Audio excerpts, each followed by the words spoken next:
Bonjour à toutes et à tous. Je vous remercie d'être aujourd'hui pour ce webinaire sur les docteurs, PhD et FinTech. Quelle attractivité mutuelle.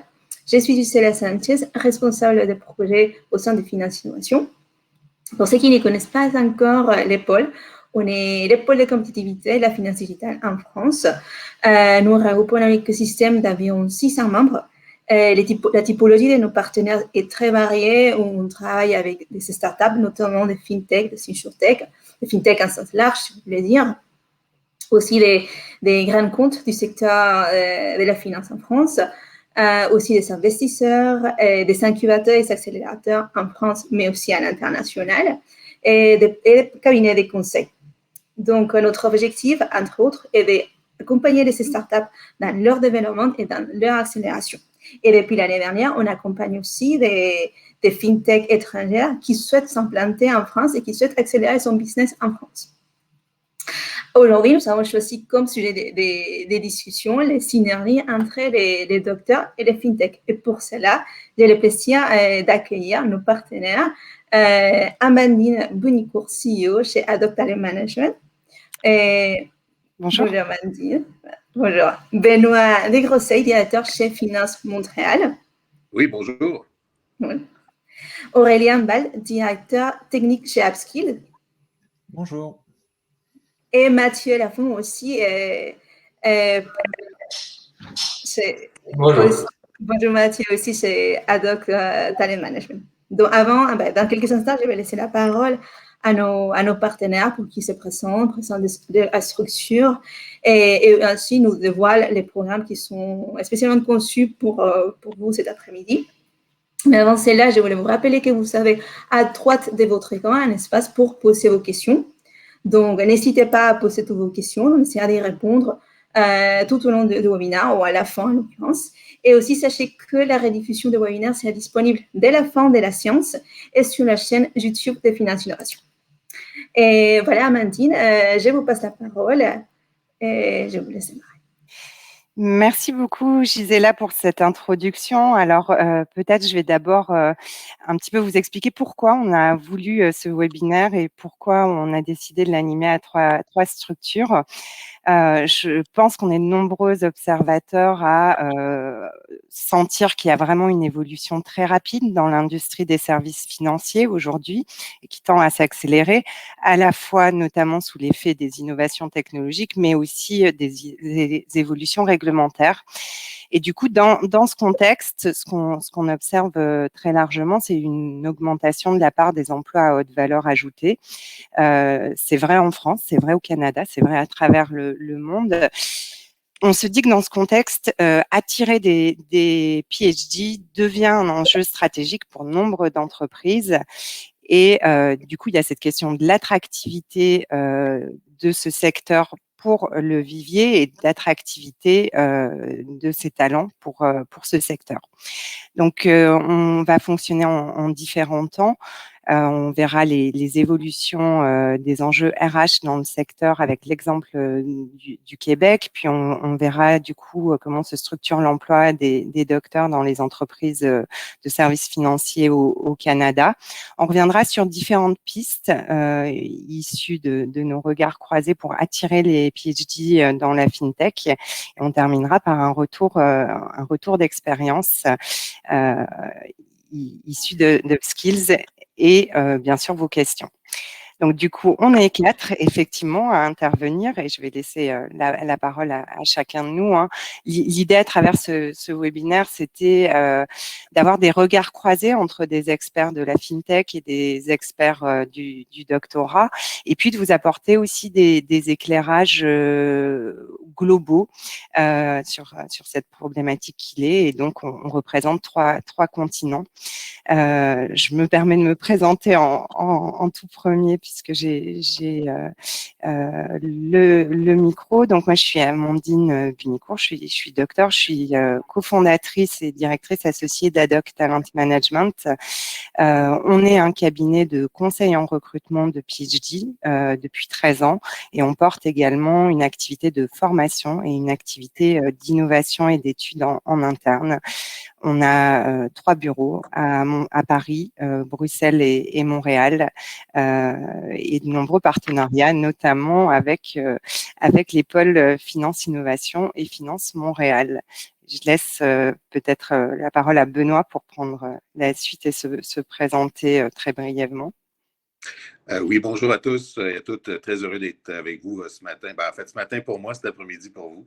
Alors oui, Benoît Desgroseilliers, je suis directeur principal développement des talents au sein de la grappe industrielle Finance Montréal. Et j'aurai l'occasion d'en parler dans quelques secondes, là. Mais disons que le talent est un défi de tous les instants en cette ère de pénurie et de transformation digitale accélérée. Parfait. Mathieu, je te laisse te présenter. Oui, bonjour à tous. Donc, moi, je m'appelle Mathieu Lafont. Donc, je suis aussi le cofondateur et le directeur associé avec Amandine d'Adaptant Management. Et puis, j'ai un doctorat en sciences cognitives. Et puis, j'accompagne principalement ad hoc dans le développement international et puis dans la stratégie et les aspects recherche et développement. Et c'est pour ça que je suis là aussi aujourd'hui, puisque je vais présenter l'étude qu'on avait co-réalisée avec Benoît sur les PhD au Canada. Et enfin, Aurélien. Oui, bonjour, donc je m'appelle Aurélien Beld. Donc actuellement, je suis directeur technique chez Upskills, donc je m'occupe en fait de toute la partie recherche et développement sur les différents produits qu'on est en train de lancer. Et en fait, on a deux activités, une activité historique qui est de l'implémentation de logiciels financiers type Murex, et une autre activité beaucoup plus récente et celle qui nous occupe le plus pour l'équipe de recherche, c'est finalement du conseil en machine learning pour des institutions financières.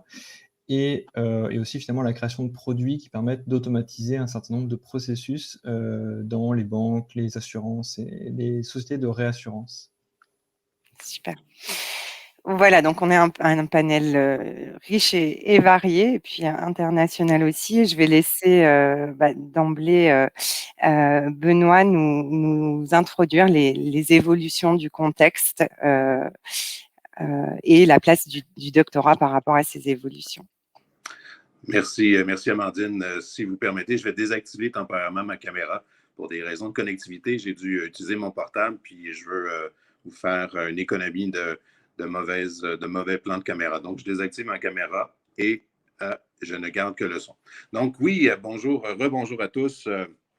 Très heureux d'être ici avec vous aujourd'hui pour vous brosser un peu le portrait rapide de la situation des doctorats au sein de l'industrie des services financiers du Québec.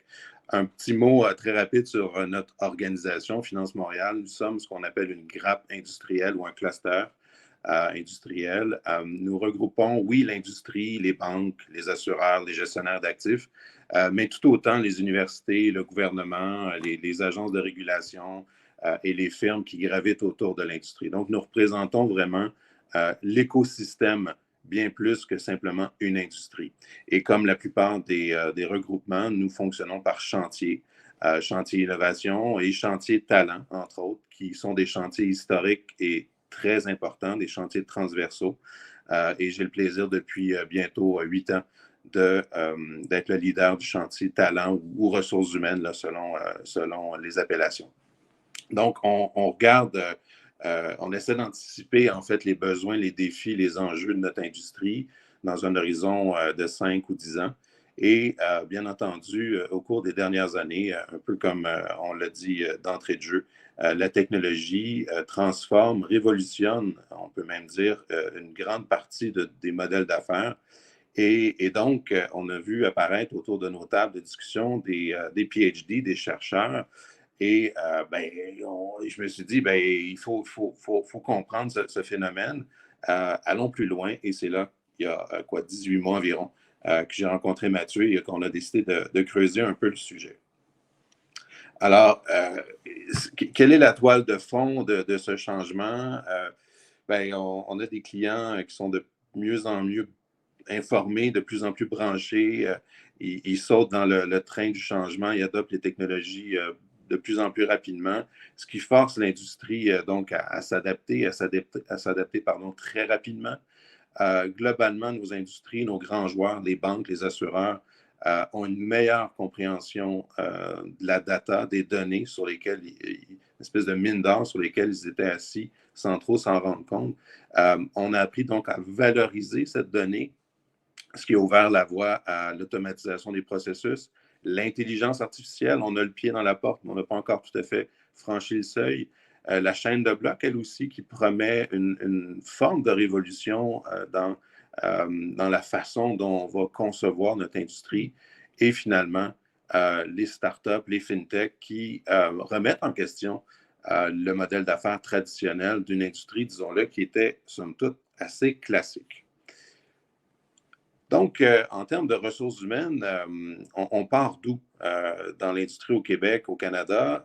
Donc, on part d'une industrie qui est essentiellement, je le disais tantôt, traditionnelle ou classique, où on percevait, il n'y a pas si longtemps encore, les gens qui possédaient un PhD ou un doctorat comme étant des gens surqualifiés. Il faut comprendre que la culture ambiante, une culture commerciale.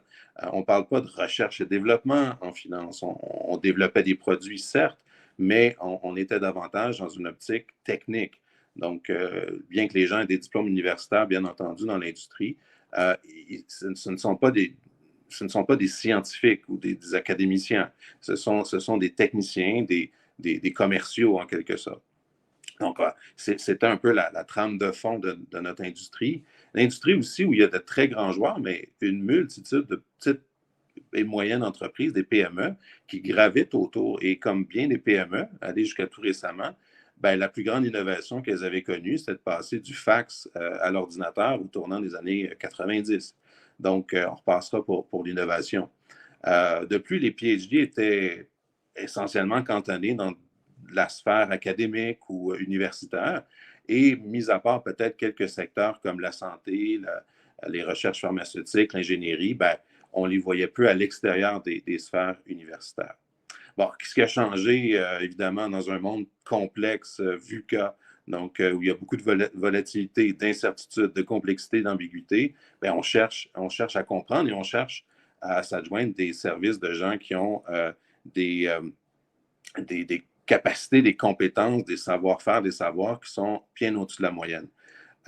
Au Canada, au Québec, depuis 2 ans, et même maintenant, malgré les impacts de la COVID, on est en situation de plein emploi, voire de pénurie de main-d'œuvre.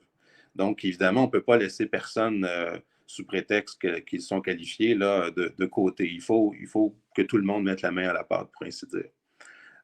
Il y a une culture donc d'innovation qui est apparue, grandement influencée par les GAFA, mais aussi par les startups, les fintechs, on le disait tantôt, qui remettent en question les modèles d'affaires. La porte grande ouverte de l'intelligence artificielle, l'automatisation des processus, le fait que la barrière à l'entrée de l'innovation est de plus en plus abordable, fait en sorte, bref, que la culture, le terreau de notre industrie est en pleine transformation. Donc, on a une culture d'innovation, de recherche et développement, d'agilité, ouverte sur le monde. Et là, il y a de l'espace pour nos diplômés, nos PhD. 2 graphiques très rapidement. À gauche, vous avez pour 4 pays, l'Allemagne, les États-Unis, la France et le Québec, des courbes de diplomation de titulaires de doctorat là, qui sont en pleine ascension depuis 20 ans. Donc, on a de plus en plus accès à ces cerveaux bien formés. Donc, il faut les utiliser. La tendance est là. Allons-y. Et à droite, le graphique, évidemment, dans les top 4 ou 5 industries ou secteurs où les détenteurs de doctorat gagnent le mieux leur vie, on a le commerce, puis essentiellement la technologie. Donc, ceci explique cela. On travaille de plus en plus avec des détenteurs de doctorat. Finalement, je vous laisse avec ce changement de paradigme qui touche l'industrie des services financiers tout autant que les autres industries. Au 20e siècle, on avait une séquence plutôt linéaire au niveau de la carrière. On apprenait, on sortait de l'université, on travaillait et on prenait notre retraite idéalement le plus tôt possible. Ce qui semble être le cas davantage au 21e siècle. En fait, ce qui se dessine, c'est une alternance, l'image du bas, l'alternance entre des périodes d'apprentissage des périodes d'apprentissage et des périodes de travail et des pauses pour une carrière, au final, qui va durer probablement pas mal plus longtemps. Donc, le paradigme, c'est quoi? Le changement de paradigme, c'est qu'on met le pied dans une période historique à tout le monde dans le monde du travail où de 1 à 2 de temps consacré aujourd'hui au perfectionnement et à l'apprentissage professionnel, on risque davantage de flirter avec le 5-10 de notre temps. Ce qui est, encore une fois, qui ouvre la porte aux personnes qui sont les mieux formées, qui sont les plus aptes à apprendre. Donc, une valorisation du savoir. Alors, sur ce, j'ai au plaisir de répondre à vos questions ultérieurement.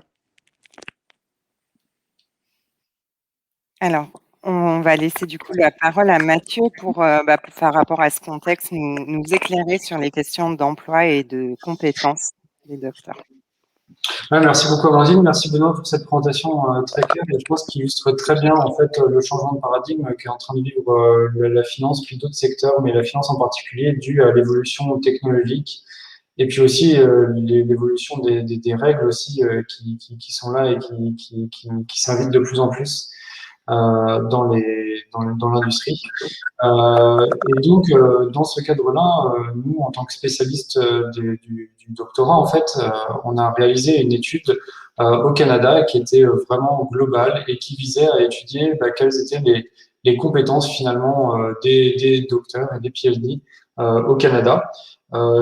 Étude qui faisait écho à une étude qu'on avait réalisée quelques années en avant en France. Et dans lesquelles en fait on voulait essayer de comprendre quelles étaient les compétences qui étaient développées lors du parcours d'oral par les docteurs et quelles étaient les compétences surtout qui étaient exigées par les entreprises ou demandées par les entreprises et de voir s'il y avait des intéressantes ou pas entre à la fois ce que demandaient les entreprises et ce que pouvaient proposer les docteurs. Ça, c'était quelque chose qui était très intéressant pour nous, d'essayer de comprendre cette dynamique-là, puisque finalement, on parle des docteurs, mais ce qui est important, c'est pas tellement le diplôme, mais c'est plutôt les compétences qui sont sous-jacentes à ce diplôme-là. Et c'est pas parce qu'on a un diplôme de docteur qu'on peut tout faire.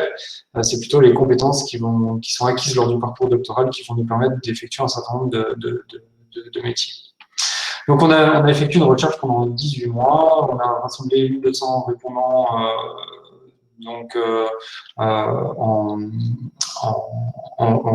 au Canada, avec 150 réponses d'employeurs. Et on a identifié 38 compétences qui étaient communes à tous les détenteurs de doctorat, quel que soit leur profil, sur lequel je reviendrai un petit peu. Et puis, on a identifié aussi des points de convergence donc entre les attentes des recruteurs et puis les compétences qui étaient développées par les détenteurs de doctorat.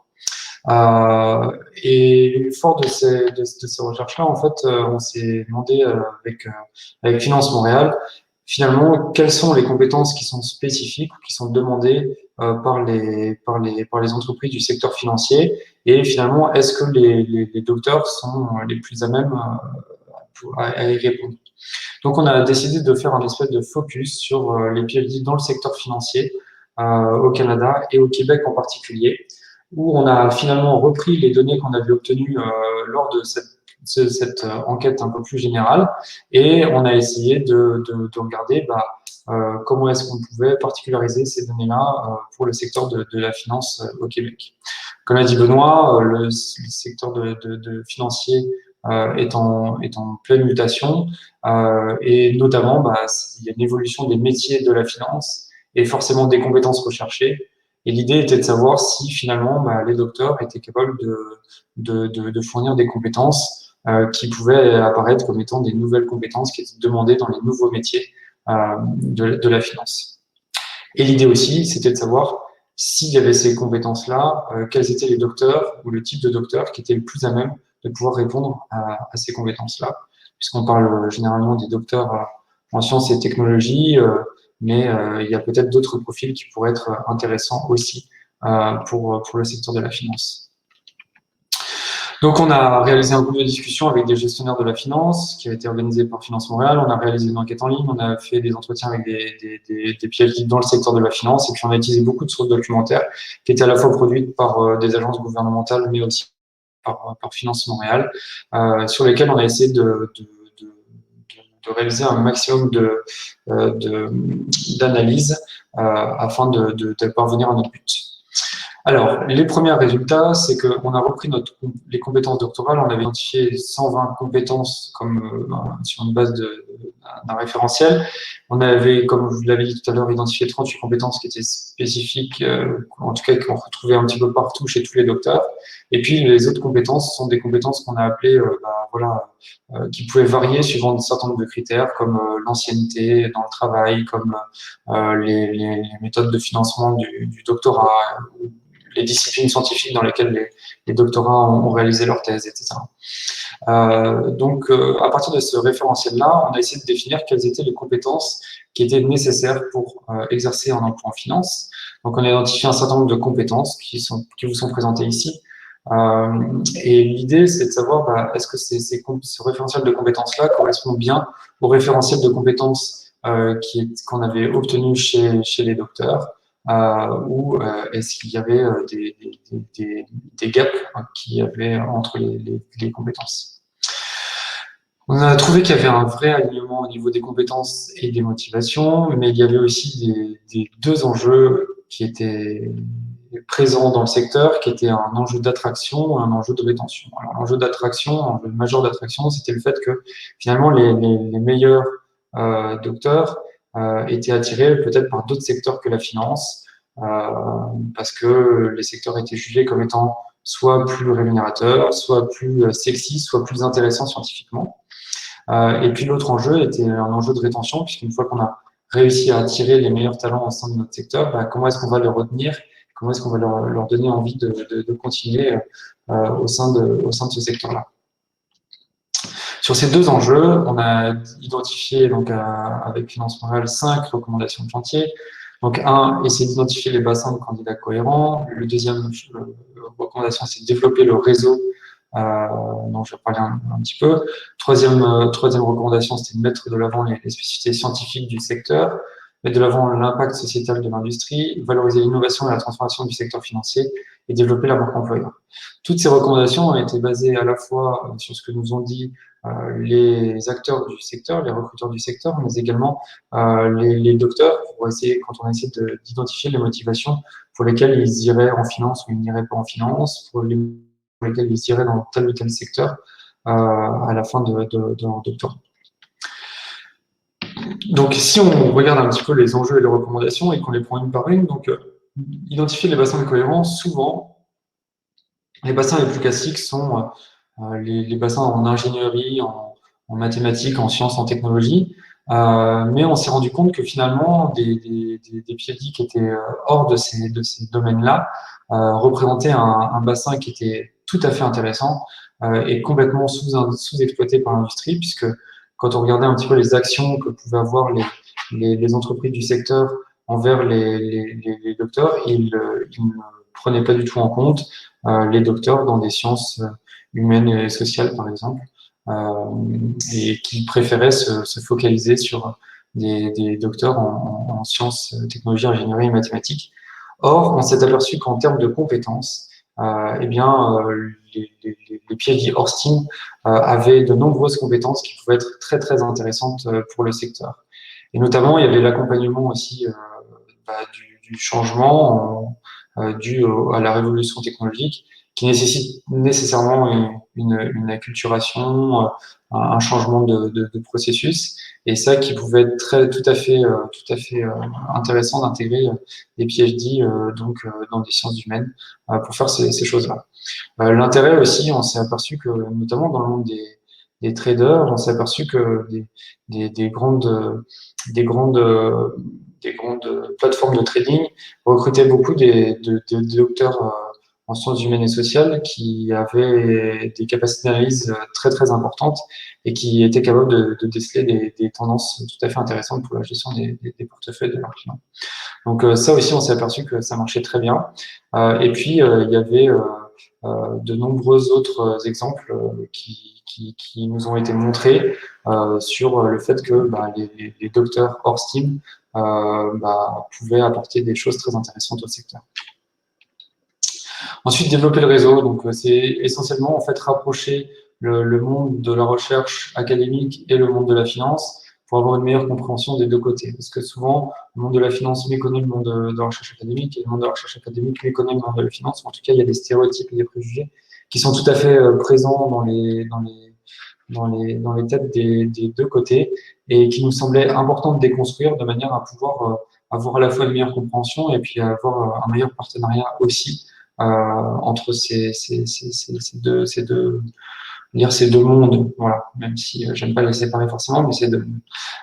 Et donc on a identifié un certain nombre d'outils opérationnels qui permettraient justement de renforcer cette compréhension de ces deux mondes et de renforcer aussi des partenariats qui sont tout à fait gagnant-gagnant parce que ça peut apporter un accès au savoir et à l'innovation beaucoup plus rapide pour les entreprises du secteur et puis ça peut apporter aussi au monde de la recherche académique des terrains d'expérimentation et des questionnements scientifiques qui sont tout à fait intéressants et qui pourraient être apportés par les entreprises du secteur aussi. Voilà.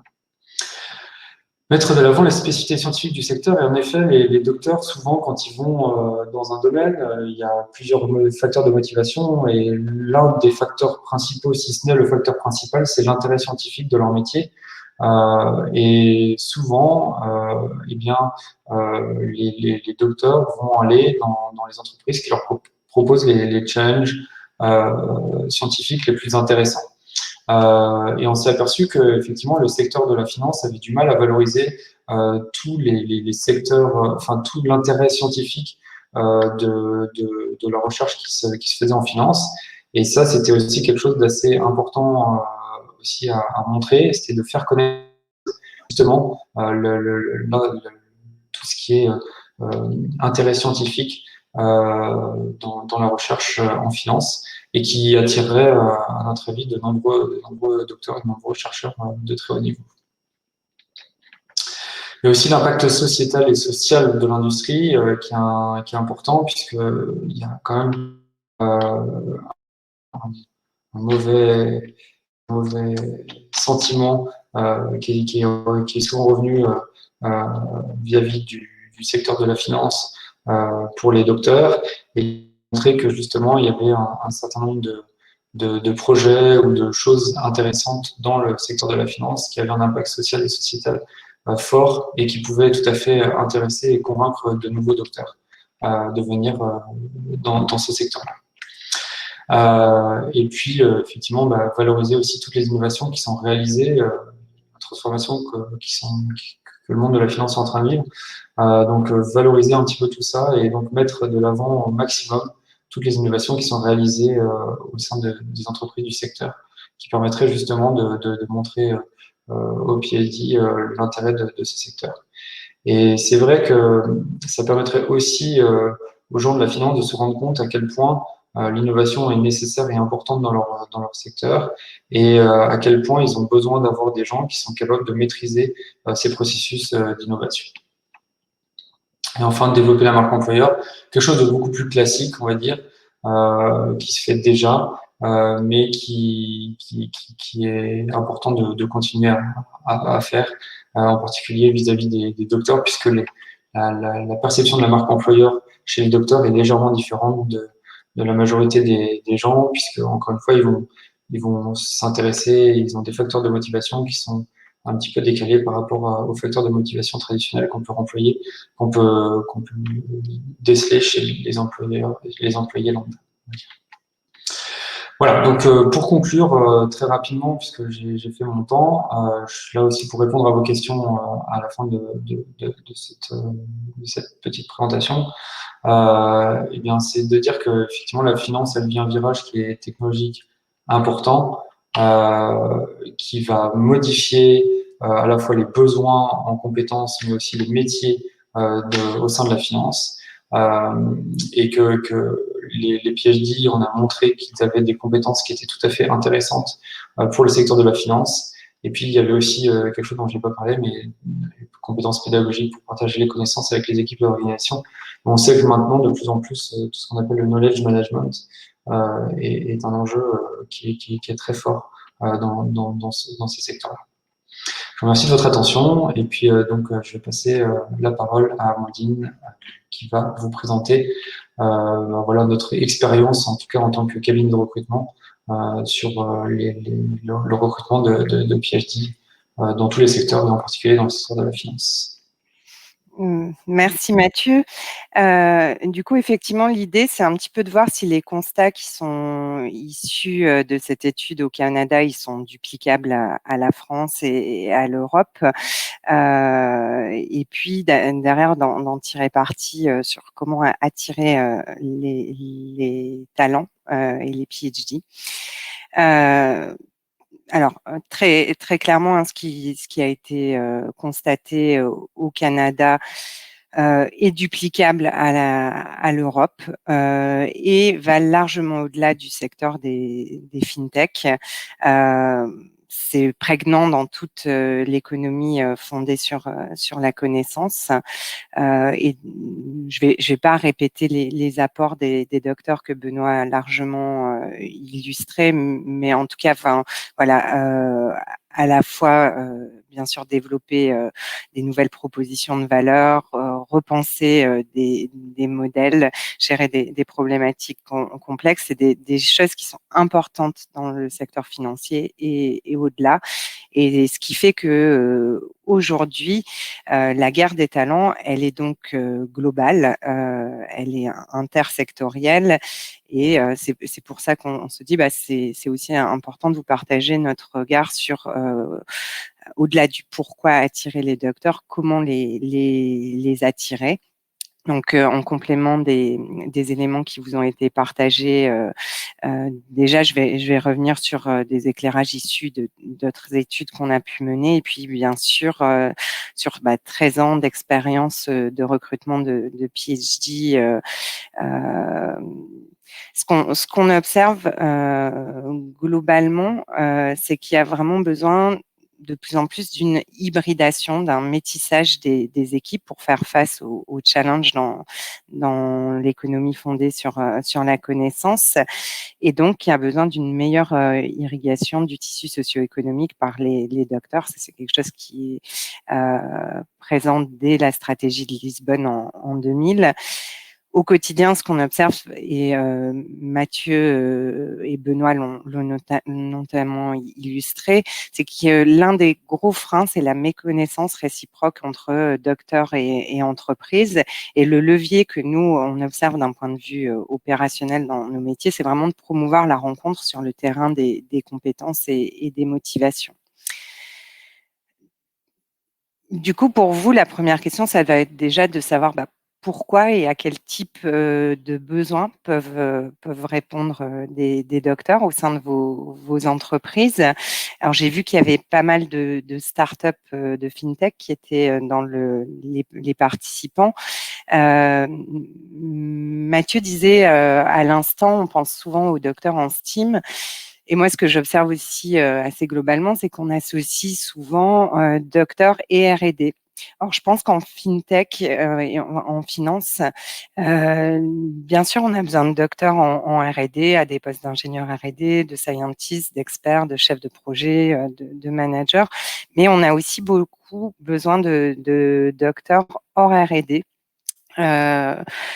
Qu'ils soient issus des STEAM ou des sciences humaines et sociales, des sciences juridiques, etc. Je pense que les évolutions d'un point de vue réglementaire et légal, notamment, créent un vrai besoin d'innovation sur ces questions-là. On voit aussi nombre de startups avec lesquelles on travaille qui recrutent des docteurs sur des fonctions de business development dans des contextes de haute technologie et d'expertise pointue. Et puis, on observe aussi des docteurs qui vont sur des postes C-level, bien sûr CSO, CTO en premier lieu, mais aussi CIO, CBO, etc. Et donc, enfin voilà, votre questionnement sur où intégrer des docteurs, c'est aussi hors R&D. Attirer et bien communiquer vers les PhD, ça nécessite, à mon sens, en premier lieu, de réfléchir à travers quel périmètre de poste et quel environnement de travail on va pouvoir les attirer, puis derrière se rendre visibles et les attirer par rapport à ces critères-là, donc dès l'annonce et tout au long du processus de recrutement. Et donc, la première étape, hein, c'est de connaître la cible. Donc, les PhD, alors, je vais dire les PhD et surtout ceux que vous souhaitez attirer. Finalement, conduire un diagnostic sur qu'est-ce que vous allez chercher chez les candidats PhD. Là, j'ai repris sur la slide les compétences qui nous étaient le plus demandées par des sociétés innovantes de FinTech notamment, quand ils recherchent des PhD. L'autonomie d'un point de vue scientifique à la fois et puis dans la gestion des projets, la curiosité, la capacité à apprendre, la capacité à s'interfacer avec des acteurs internes et externes, le sens de la communication et puis la créativité, la capacité à penser out of the box et à résoudre des problèmes. Donc, c'est un exemple. Hein. Bien sûr, il vous faut conduire votre propre diagnostic par rapport aux besoins et aux postes que vous souhaitez pourvoir. Et derrière, se questionner sur comment on va attirer les candidats qui ont ces caractéristiques-là. En partant aussi du postulat que peut-être ces candidats-là, ils connaissent pas votre industrie, ils connaissent peut-être pas la finance, ils connaissent peut-être pas vos technologies ni vos métiers. Donc, il va y avoir un travail pour leur permettre de se reconnaître à travers vos annonces et puis de se projeter, de comprendre le fonctionnement, comprendre votre besoin en compétences. C'est des enjeux importants. Mathieu illustrait tout à l'heure un certain nombre de leviers de motivation des candidats. Alors, c'est sûr que bien sûr, les aspirations, c'est quelque chose qui est propre à chaque individu. Et pour autant, à travers nos études et notre expérience, on voit qu'il y a vraiment des leviers de motivation qui sont fréquemment cités par les docteurs. Alors, je rebondis sur ce que Mathieu a dit, hein, sur l'intérêt scientifique des postes et des projets. Donc, le caractère innovant des projets, des technologies, des produits, les défis scientifiques et technologiques associés, quels sont les verrous à lever, puisqu'on retrouve chez les PhD une envie de créer, de proposer des idées, de pouvoir les mettre en œuvre derrière. Et puis, bien sûr, Mathieu revenait sur l'impact des recherches menées, les enjeux sociétaux. Il y a cette envie de faire une réelle différence, d'avoir des résultats utiles et qui répondent à des enjeux de société. D'un point de vue de l'environnement de travail aussi, on observe chez les candidats PhD une attente forte d'un environnement dynamique, apprenant, flexible, agile, international, qui promeuve aussi les interactions, bien sûr en interne. Finalement, l'idée qu'on peut avoir du chercheur dans sa tour d'ivoire, en tout cas sur les docteurs qui souhaitent rejoindre l'industrie et la finance, je pense qu'elle est assez forte, cette idée. Hein. Ils cherchent vraiment à avoir des interactions aussi à l'externe, notamment à continuer à baigner dans l'écosystème académique via des réseaux, via des partenariats, via des conférences. Ça, c'est un point clé d'attractivité qu'on avait retrouvé dans différentes études. Et puis, bien sûr, les missions, l'autonomie, les responsabilités vont compter tant à T0, mais aussi sur la durée. Comme je le disais, les docteurs sont des profils très apprenants et c'est vraiment une motivation pour eux d'être challengés et de continuer à apprendre. Et donc, pouvoir aussi leur montrer quelle évolution sur la durée ils peuvent avoir est important. Bien sûr, le salaire est aussi un paramètre qui compte d'autant plus sur les marchés en tension ou pénurique comme l'intelligence artificielle.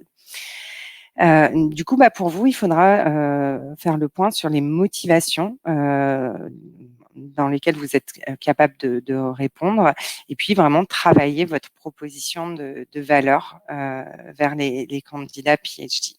Et derrière, la faire connaître, cette proposition de valeur vers les candidats que vous visez. Donc, des petits conseils. Déjà, ayez conscience que c'est un vivier hyper international, le vivier des docteurs.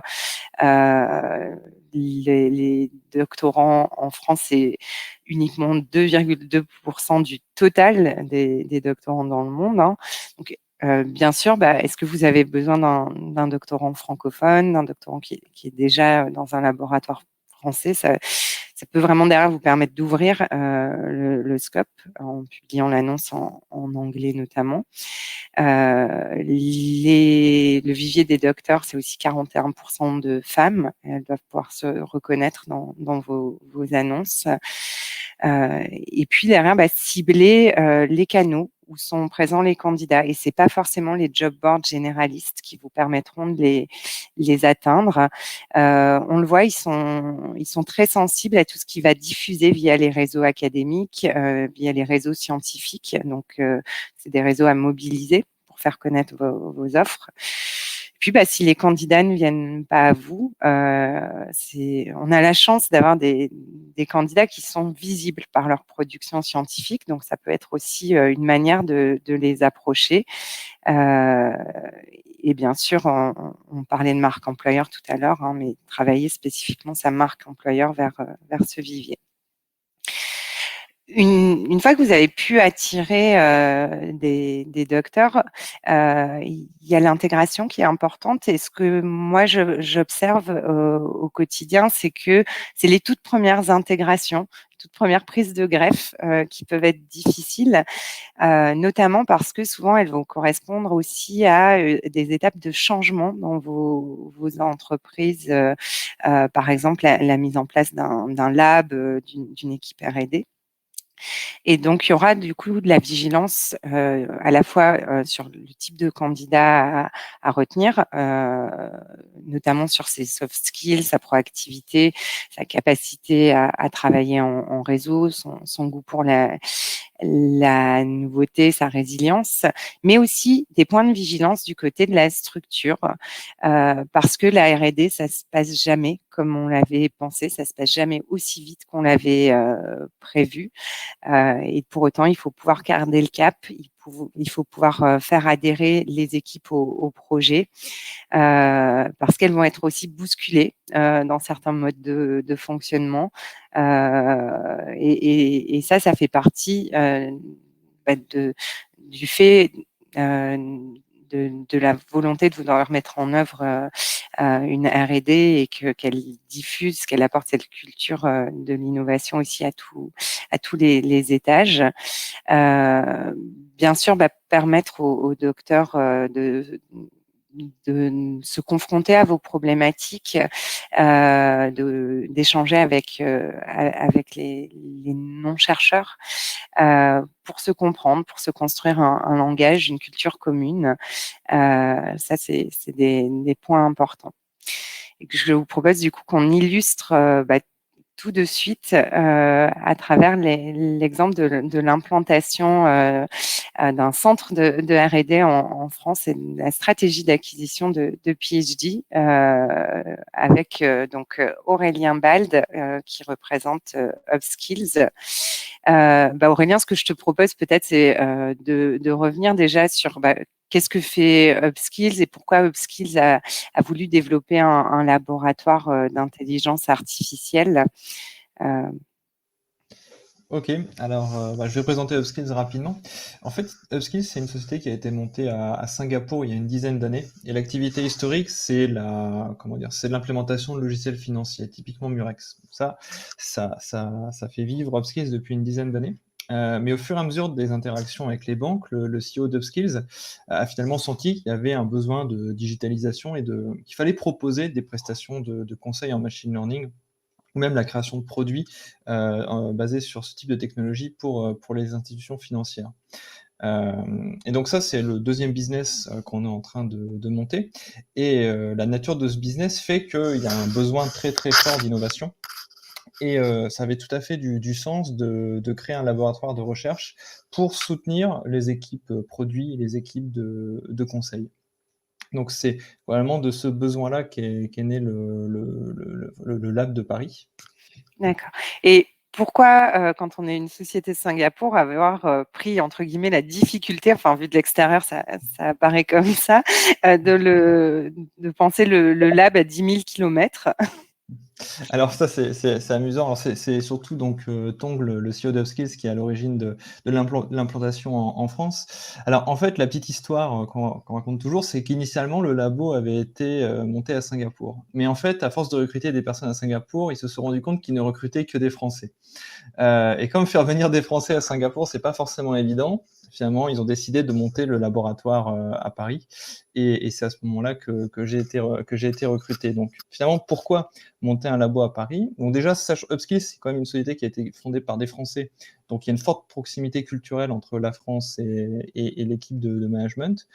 Ensuite, la France, c'est aussi, on va dire, une terre très intéressante pour l'innovation. On peut déjà penser on va dire, à toutes les incitations financières, fiscales ou les aides à l'innovation qui existent en France. C'est un excellent vivier pour le recrutement, notamment de docteurs très très bien formés. Et ensuite, d'une manière un peu plus, on va dire, organisationnelle, c'est intéressant aussi d'avoir son laboratoire de recherche et développement à 10 000 km, parce qu'il y a assez peu de chances de se faire embrigader dans des activités qui ne seront pas de la recherche. Ce qui est clairement un risque, notamment que l'on a vu lorsqu'on s'est rendu en physique à Singapour en 2019, on s'est très très vite fait embrigader dans des choses qui n'étaient pas de la recherche. Donc ça s'est révélé un avantage de ce point de vue-là. D'accord. Et est-ce que pour Upskills, c'était une évidence de recruter des PhD? Est-ce qu'il y en a déjà beaucoup dans les équipes à Singapour ou pas? Alors, il n'y a pas beaucoup de PhD dans les équipes à Singapour, notamment si on pense aux équipes de consultants, il y en a pas, mais on pourrait en fait recruter des PhD. Je pense que la raison initiale, c'était simplement de dire on veut faire de la recherche, donc on va prendre des personnes qui ont une expérience et qui ont mené des projets de recherche, donc des docteurs. Donc ça, c'était comment dire, la raison principale. Et l'expérience a prouvé que finalement, ça a été des très très bons recrutements et les résultats sont là. D'accord. Donc, du coup, c'était presque une évidence de vouloir attirer des docteurs. Est-ce que de l'autre côté, les docteurs ont été attirés facilement par l'aventure? Pourquoi finalement, toi et les autres docteurs, vous avez souhaité la rejoindre, cette aventure? Ah, ça, c'est intéressant. Donc déjà, peut-être pour refaire un lien avec la marque employeur, c'est vrai qu'Upskills n'était pas du tout connu en France. Donc, en toute transparence, on est passé par Amandine, notamment qui m'a recruté chez Upskills et aussi qui nous a aidé à recruter le reste de l'équipe. Et donc finalement, à titre personnel, pourquoi j'ai rejoint? Déjà, c'était pour monter quelque chose, donc vraiment créer le laboratoire à partir, on va pas dire de rien, mais en tout cas le monter en France. Donc c'est, on va dire, le goût du défi. L'intérêt scientifique, parce que très clairement, les problématiques c'est des problématiques à mi-chemin entre la finance et l'informatique, donc ça correspondait totalement à ce que j'avais envie de faire, et je pense que c'est le cas pour les membres de mon équipe. Et aussi le fait que ce soit on va dire une petite structure, on va dire quand même très, très agile et très dynamique, c'était un facteur de choix qui était important pour nous. D'accord. Après, alors quasiment 2 ans maintenant que le lab a émergé, quels sont tes retours d'expérience pour d'autres participants qui nous écoutent aujourd'hui, qui pourraient être tentés par l'aventure de créer une structure de R&D? Alors, au niveau des retours d'expérience, alors c'est une bonne question. Bah, déjà, je pense un point qui est très important, c'est de bien s'entourer au départ. Donc, pour le recrutement ad hoc, forcément. Ensuite, par exemple, Finance Innovation, hein, qui a été un catalyseur aussi lorsqu'on s'est installé en France et qui nous a donné beaucoup, beaucoup d'informations sur l'écosystème, qui nous a aidé pour trouver des partenaires pour monter une thèse CIFRE, ce genre de choses. Donc, très clairement, ça a été très utile. Choose Paris Region, par exemple, aussi nous a aidé. Donc, bien s'entourer, ça, ce serait un premier conseil. Ensuite, je pense qu'effectivement, ce que tu as mentionné sur la prise de greffe, c'est quelque chose de très important. Donc au niveau du recrutement, faire attention aux soft skills des personnes que l'on veut employer, voir si effectivement il y a une certaine proximité culturelle. et aussi se donner un peu de temps parce qu'effectivement, la culture recherche, c'était pas du tout quelque chose qui existait chez Upskills avant. Donc, il a fallu, on va dire, s'interfacer avec les équipes et que les personnes en face comprennent bien les spécificités de ces activités-là. Donc, le fait que la probabilité d'échec, l'échec est possible, hein, même malgré le travail. Il y a beaucoup d'incertitudes, qu'on n'est pas sur des projets linéaires qui peuvent être planifiés du début à la fin. Donc, tout ça, il a fallu un certain moment pour que les collègues comprennent. Mais je pense qu'aujourd'hui, ça s'est assez bien passé, mais il faut être patient et je dirais pédagogue sur ces sujets-là.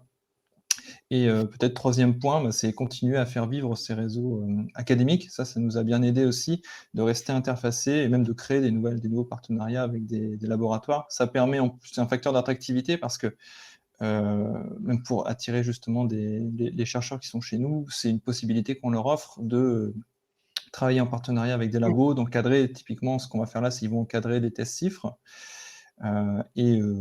plus classiquement, participer à des conférences et aussi publier à leur nom des travaux que l'on a menés chez Upskills. Super. Est-ce que tu vois d'autres points que tu souhaiterais partager? Je pense qu'on a fait à peu près le tour. Ouais, je pense qu'on est à peu près bon. Super. On va se laisser de toute façon quelques minutes pour les éventuelles questions-réponses aux uns et aux autres, à l'ensemble de nous. Alors, j'avais une slide de conclusion, mais globalement, Aurélien, tu viens de tout très bien illustrer, hein, mais en tout cas, on a tenté à travers ce webinaire de vous illustrer que le vivier des PhD est un vivier qui est adapté aux besoins en compétences du secteur de la finance. Pour vous, pour pouvoir les attirer, il y aura une importance à travailler sur l'attractivité de votre offre, que ce soit en termes d'enjeux scientifiques, de mission, d'environnement de travail, et vraiment de penser des stratégies de recrutement dédiées et des stratégies d'intégration et de développement de la carrière sur la durée. Et du coup, je rappelle sur scène Benoît, Mathieu, Aurélien, tu es encore là, pour qu'on prenne peut-être les questions s'il y en a qui viennent. Si vous avez des questions, Gisela, je te laisse reprendre la parole aussi peut-être. Déjà, merci à tous, merci beaucoup pour l'intervention, c'était super intéressant. Pour l'instant, je n'ai pas des questions. En attendant, Amandine, je pense que c'est peut-être pour vous. J'avais une question à vous poser parce que, voilà, comme vous l'avez dit, on a pas mal des startups dans les publics. Donc, voilà, par exemple, moi, chef d'entreprise d'une startup en France, je vais recruter un PhD. C'est quoi la première étape? C'est quoi les premiers steps? Qu'est-ce que je dois faire? La première chose à faire si je veux me lancer dans ce processus? Déjà, la première étape, ça sera vraiment de définir la fiche de poste. Hein, donc, pourquoi j'ai besoin d'un PhD, déjà, c'est important. Et derrière, de pouvoir le communiquer. Je pense que vraiment ce que disait Aurélien, ce qu'a dit Mathieu également sur le fait qu'on a parfois pas tendance à mettre en valeur notamment les enjeux scientifiques, les enjeux d'innovation dans les annonces, et c'est tellement clé pour attirer des docteurs. Moi, je conseille souvent à nos clients de faire relire, quand ils préparent des annonces de leur côté, de les faire relire à des PhD de l'équipe s'il y en a déjà, ou d'autres réseaux pour voir s'ils se reconnaissent dedans, s'ils se projettent, parce que c'est... Voilà, mais déjà, ça serait une première étape de vraiment se questionner, est-ce que j'ai besoin d'un docteur et pourquoi? Et derrière, il y a tout l'aspect où aller les chercher, comment les trouver, travailler sur les réseaux académiques, etc. Mais je pense que Benoît peut peut-être aussi compléter. Oui, écoutez, moi, il y a un élément, moi, qui m'a sauté au visage très rapidement lors des premiers meetings où j'avais d'un côté des banquiers et de l'autre côté de la table des PhD, des scientifiques. C'est l'espace, l'univers de l'espace-temps dans lequel chacun de ces deux groupes vit. Et puis, ça fait partie justement des différences culturelles fondamentales. Pour un banquier, le résultat doit venir au trimestre, alors que pour un chercheur, le résultat vient quand il vient. Donc, le rapport au temps, c'est un des éléments pour moi, une des caractéristiques clés de la traduction culturelle. Donc, oui, attirer des gens, mais pour les retenir, il faut que tout le monde comprenne un peu la nature de ce qu'est la recherche versus les activités commerciales. Super clair, Benoît. Merci beaucoup pour ces informations. Oui. Et peut-être aussi pour vous, Benoît, Mathieu, est-ce qu'il y a d'autres études sur les sujets docteur, PhD et finance qui sont en cours? Je ne sais pas s'il y a quelque chose qui arrive éventuellement. Pas de notre côté. Ok. C'est pour savoir s'il y a une suite ou quelque chose sur même si je sais qu'on peut répliquer peut-être les résultats en France, peut-être il y avait quelque chose qui s'est passé peut-être niveau France, je sais. Mais bon, merci.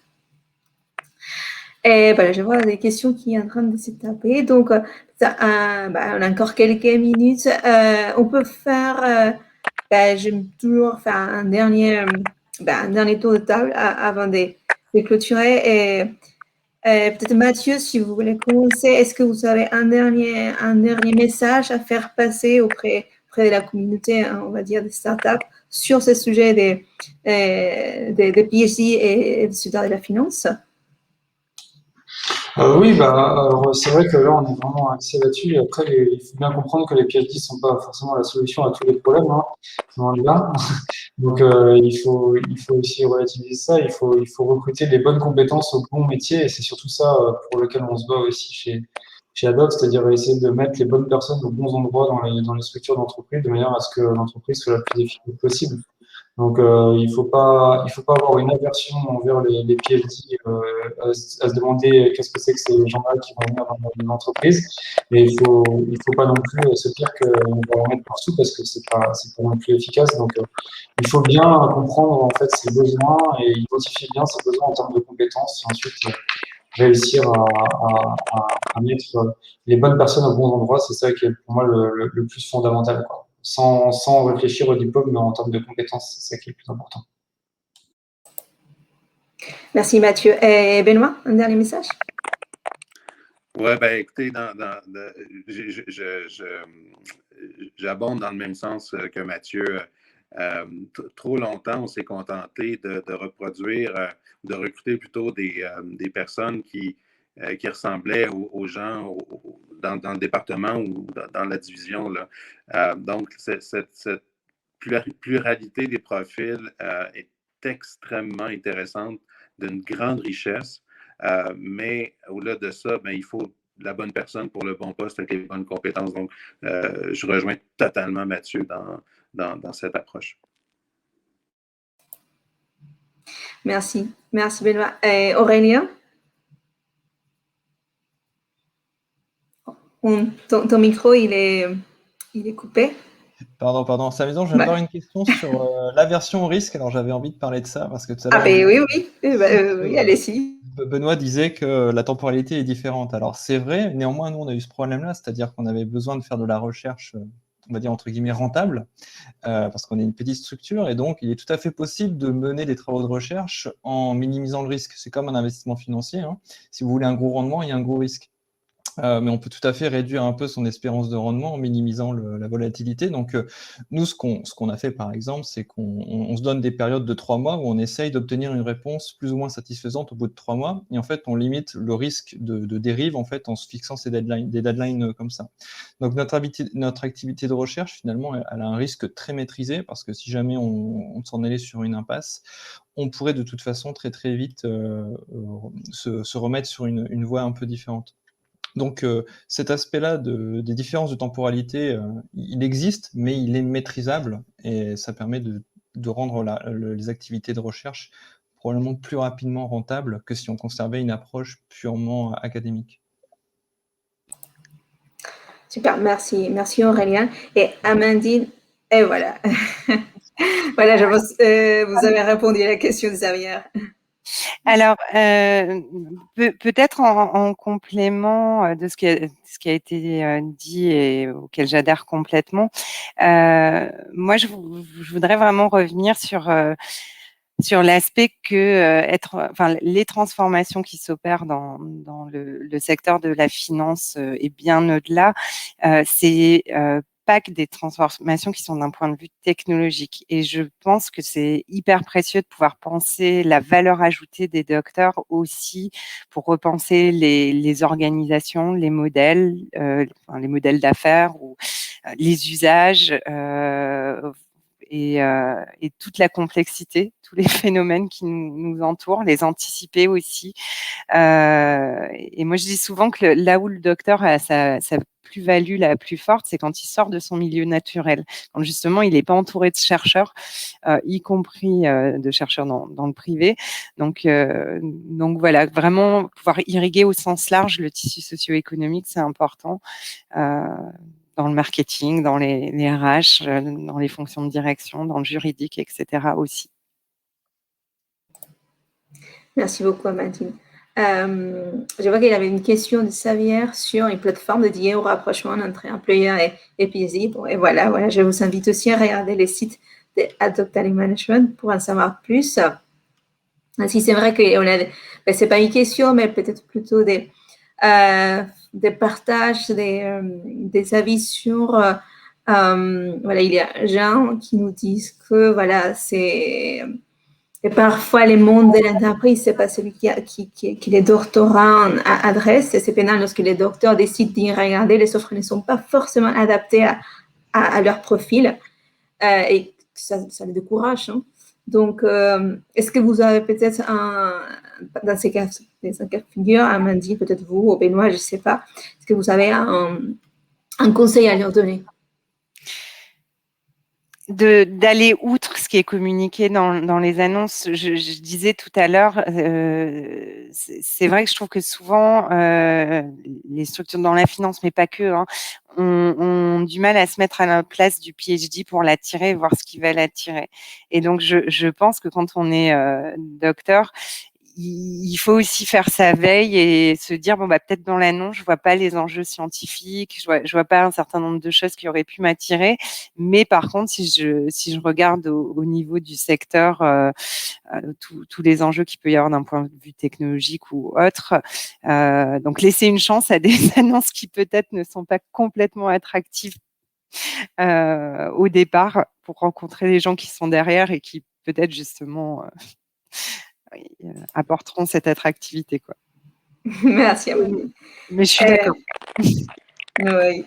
Donc, et voilà, je vois qu'il y a des échanges qui se font des adresses email, donc c'est super. N'hésitez pas aussi, si vous voulez contacter une personne qui était dans les chats, n'hésitez pas à revenir vers Finance Innovation si vous ne l'avez pas eu ou si vous n'avez pas eu le terme d'avoir les coordonnées de la personne. C'est partie aussi des échanges. Donc, voilà, je vous remercie, Amandine, Aurélien, c'était super. Merci aussi d'avoir participé. C'était très riche d'avoir vos conseils et voilà, votre expérience. Benoît aussi, merci beaucoup d'être là depuis le Canada. Et Mathieu aussi, merci d'avoir présenté l'étude, c'était super intéressant. Donc, voilà, je vous remercie. Je vous souhaite une excellente après-midi et je vous dis à très vite. Au revoir.